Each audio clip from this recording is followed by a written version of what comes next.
Hi everybody, I'm Craig. Thank you for stopping by the OAG RC today.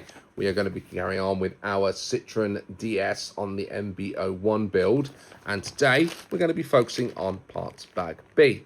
Now this looks like we're going to be reassembling the back end of the chassis, which you can see is missing from here.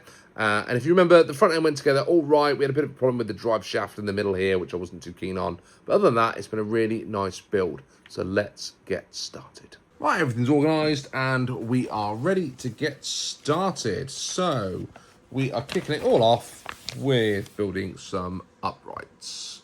So what is different about this particular MB01 kit, which you can see there, you've got these grey parts here that come with the kit. And they've got some wide wheel spacers for the front, so some wide hex hubs. And also you'll see here some longer and wider drive cups that go into the uprights. I'd imagine that dog bone is slightly longer as well than the one that comes in the standard kit. The good news is you also get the standard kit parts as well, so I can convert this into a regular setup MB01 in the future if I choose to. Right, we're on step 16. One of the things it suggests in here is to lubricate up all of the drive shafts. I'm not going to do that because for me that's just going to attract dirt and all sorts of grime. Now what I do have is I have some Cow RC product that I can put in there. I've got some dry grease, or not dry, like spray grease, liquid grease, that I can put in there, which should not attract as much dirt. And I've also got like a silicone spray as well that I'll put on the underside of this chassis when I've completed it, which will help cleaning it and keeping it maintained. So I'll do all of that probably in a separate video and show you how all that goes on, but I'm not going to do it today because I'm working indoors, and I will do that down in the studio. For some reason this kit requires clear Tamiya O-rings. I've never seen those before. Despite what I just said, I have just put, can you see that in there? Some udder butter in there just to keep it all stuck in one place. A knob of udder butter. Right, mistakes were made and I've come on to show you what they were.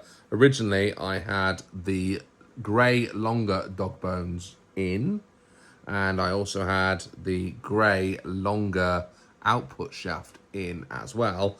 And the problem with those is if you put those longer shafts in, this doesn't sit right in here. There's obviously an even wider front track, maybe. I don't know. I'm not entirely sure why those longer dog bones exist. So what you have to do is use the grey output drive, but the dog bones and the out drive cup are exactly the same. Maybe those are for the rear, I don't know. But certainly for the front, that wasn't working out for me. So make sure you be very careful. Okay, so that's all put together. I'm starting to see what some people have said about this kit now. The arms, if you look at the front of there, they feel really notchy when they're moving. They're not sort of smooth. They feel quite, I don't know what the right word is. Yeah, notchy, I suppose, is the best way of describing it. And also the steering angle feels a little bit funny as well. Yeah, don't know, bit notchy. So far, this bag has led me to see some of the frustrations that others have had with this chassis. My next step is attaching the front bumper. And that, if you see in there, there's like a notch in there. And this just slides into there, which is quite a neat little solution. I quite like that. Right, we're going to start working on the rear now. We need this extra subframe, which we talked about at the start of the last video. And we're going to put this diff cover over here somewhere. I can't quite work it out at the minute. And then this is going to brace it over the top. So I'll get all that mounted up and I'll show you what that looks like. Subframe is assembled. 2 bits bolted on. We'll see how this now goes onto the chassis. But I think it's going to extend the size of our chassis by quite a bit. But we'll see how many screws are needed to put this in first. Right, I got carried away a little bit. I've attached the rear arms onto the chassis, which you can see here. And I've put the rest of the gearbox housing together. There's no diff in the rear. It has got me thinking, putting this together, that I wonder if you could hack this to be a 4-wheel drive by playing around with the output of the gearbox. I mean, I don't know, but I'm sure there's some clever people out there that could find a way of attaching an out drive to the other side, maybe, and making it a 4-wheel drive gearbox, because it's got all the ability to do so, or potentially making it dual motor. Maybe I'm being maybe I'm being too excited about what you can do with this chassis.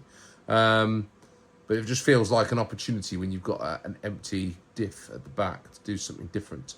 Anyway, I'm going to put the rear arms on and the uprights and get that all completed. And then we can take a look at what the back end of this looks like when I'm finished. So here's the reason why I think people are frustrated with all the slop in this car.